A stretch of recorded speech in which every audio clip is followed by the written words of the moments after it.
Assalamualaikum warahmatullahi taala wabarakatuh. Murid-murid sekalian, insya-Allah kita akan sambung lagi pelajaran kita pada hari ini.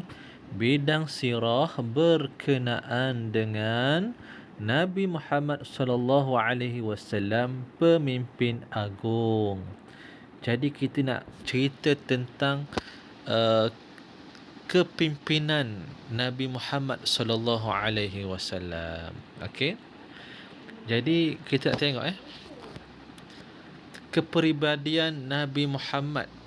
Nabi ni orangnya macam mana? Nabi ni orangnya amanah. Okey, sentiasa jujur. Nabi menepati masa. Nabi juga kuat beribadat. Nabi penyayang, rendah diri. Okey.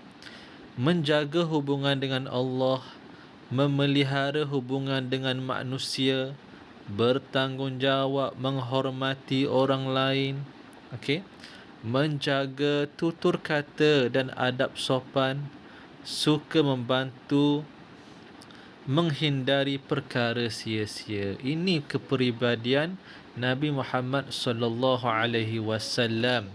Okey, ni antara kepribadian akhlak Nabi Muhammad sallallahu alaihi wasallam.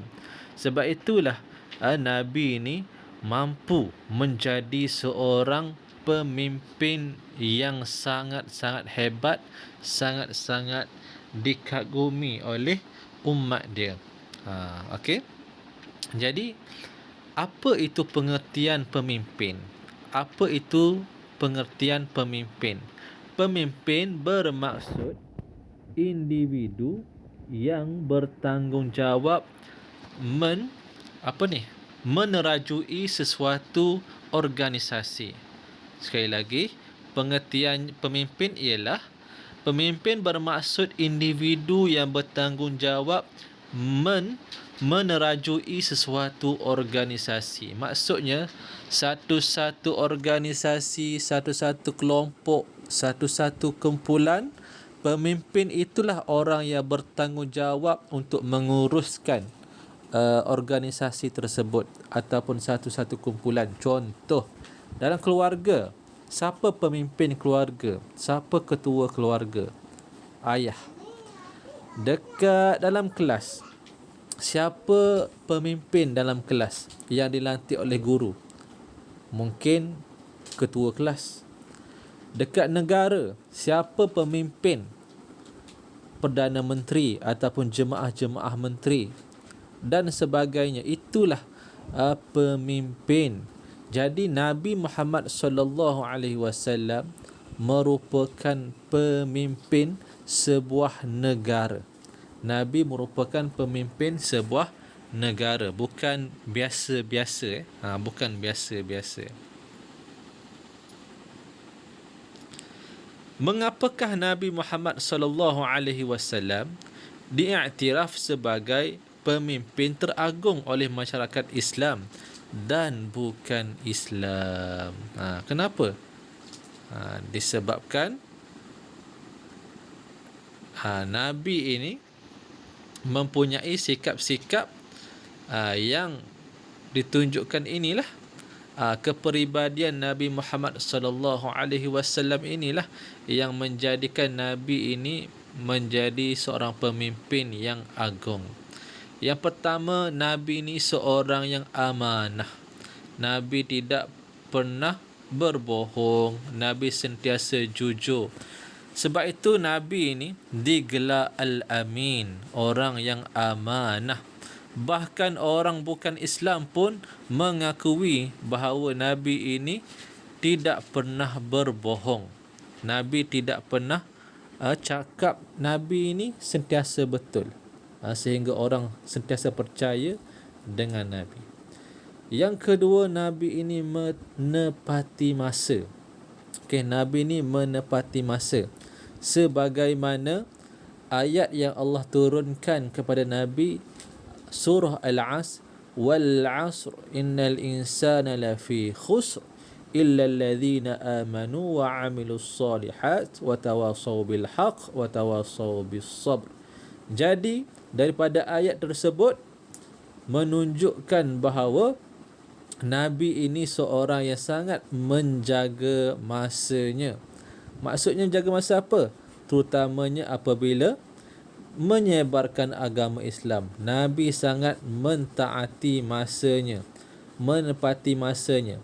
Dalam hal ibadah, Nabi tidak melewat-lewatkan solat dan sebagainya.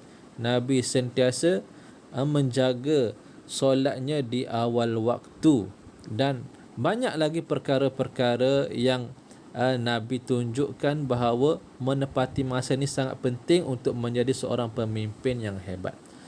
Seterusnya, kuat beribadat. Nabi ini sangat kuat beribadat. Diceritakan oleh isteri Nabi bahawa Nabi ini satu malam sampai bengkak-bengkak kaki Nabi disebabkan banyaknya sujud solat. Jadi sehingga bengkak kaki Nabi. Nak beritahunya Nabi ni sangat kuat ibadat. Okey, sangat kuat ibadat, sangat kuat solat. Seterusnya, Nabi ni sangat penyayang. Nabi ni sangat penyayang. Lebih-lebih lagi kepada budak-budak. Nabi apabila jumpa budak-budak, Nabi akan panggil, Nabi akan pegang bahu dia, okey, gosok kepala dia kan, dan Nabi bagi kata-kata ataupun nasihat yang berguna. Dengan cucu-cucu Nabi pun Nabi sangat penyayang. Nabi akan cium cucu-cucu Nabi. Nabi diceritakan oleh sahabat-sahabat Nabi, Nabi jadi kuda. Cucu-cucu Nabi akan naik di belakang badan Nabi, dan Nabi akan bergerak seolah-olah jadi kuda pada cucu-cucu Nabi Hasan dan Husin. Penyayang Nabi. Nabi ni rendah diri. Nabi ni walaupun Nabi ni seorang Rasul, seorang Nabi, seorang pemimpin agung, tapi Nabi ini tidak sombong. Nabi tidak sombong. Nabi tidaklah menunjukkan dia sebagai orang yang bermewah, tidak. Tapi Nabi ini hidupnya sangat sederhana. Sangat sederhana, merendah diri, menghormati orang lain dan sebagainya. Seterusnya, menjaga hubungan dengan Allah serta menjaga hubungan dengan manusia. Ya, Nabi bukan sahaja kuat ibadat, jaga hubungan dengan Allah. Bahkan Nabi ini dia sangat jaga hubungan sesama manusia. Walaupun orang itu bukan Islam sekalipun, Nabi akan melayani orang tersebut dengan baik. Nabi selaku ketua negara, sekiranya berlaku kesalahan, sama ada orang bukan Islam ataupun orang Islam, Nabi akan menghakimi mereka dengan adil. Nabi ni sangat jaga hubungan dengan manusia. Diceritakan bahawa Nabi apabila dia jumpa sahaja orang, Nabi akan bersegera memberikan salam terlebih dahulu, mendoakan kebaikan kepada orang yang dia jumpa. Ini nak beritahu bahawa Nabi ini sangat jaga hubungan dengan manusia dan juga Allah Subhanahu Wa Taala.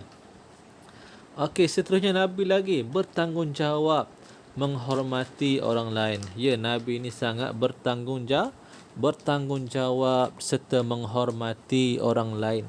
Kalau tengok bertanggungjawabnya Nabi memimpin pasukan perang. Okey, Nabi memimpin pasukan perang. Nabi tidak pernah meninggalkan medan perang, meninggalkan sahabat-sahabatnya berperang, tapi Nabi berundur, tidak. Tapi Nabi ke depan sehingga patah gigi Nabi dalam peperangan Uhud. Okey, dan Nabi sangat menghormati orang lain, tak kira siapa, walaupun dia mungkin orang luar. Dalam satu peperangan, sahabat Nabi yang bernama Salman Al-Farisi, bukan orang asal Mekah, bukan orang asal tempat Nabi, tapi jauh orang luar. Okey, tapi cadangan dia Nabi terima. Strategi untuk menggali parit dalam perang Khandaq, Nabi terima cadangan dia, walaupun dia bukanlah orang tempatan, tapi Nabi sangat menghormati Salman Al-Farisi, kerana Salman Al-Farisi juga merupakan seorang tentera yang hebat. Jadi Nabi ni sangat menghormati orang lain. Bukan kata Nabi ni sebagai panglima perang, Nabi sahaja yang betul, orang lain tak betul. Bukan. Nabi menghormati orang lain. Itu contoh satu. Menjaga tutur kata dan adab sopan. Ya, Nabi ni sangat jaga tutur kata dan adab sopan. Nabi kata benda-benda yang baik. Nabi walaupun Nabi bergurau, Nabi tak pernah berbohong. Nabi kalau Nabi bergurau pun Nabi tak pernah berbohong. Bahkan sahabat-sahabat Nabi ni bila bercakap dengan Nabi, sahabat-sahabat tu rasa bahawa orang itulah paling Nabi sayang.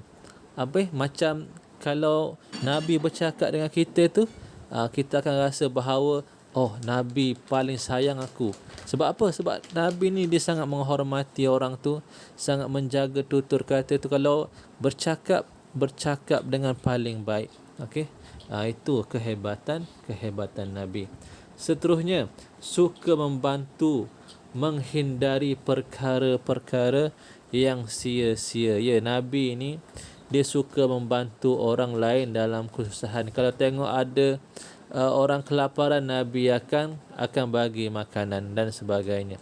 Dan Nabi juga dia tidak suka membuat perkara yang sia-sia. Nabi penuhkan masa Nabi dengan ibadat, penuhkan masa Nabi dengan nasihat sahabat-sahabat, penuhkan masa Nabi dengan benda-benda yang baik. Itulah ciri-ciri pemimpin yang baik.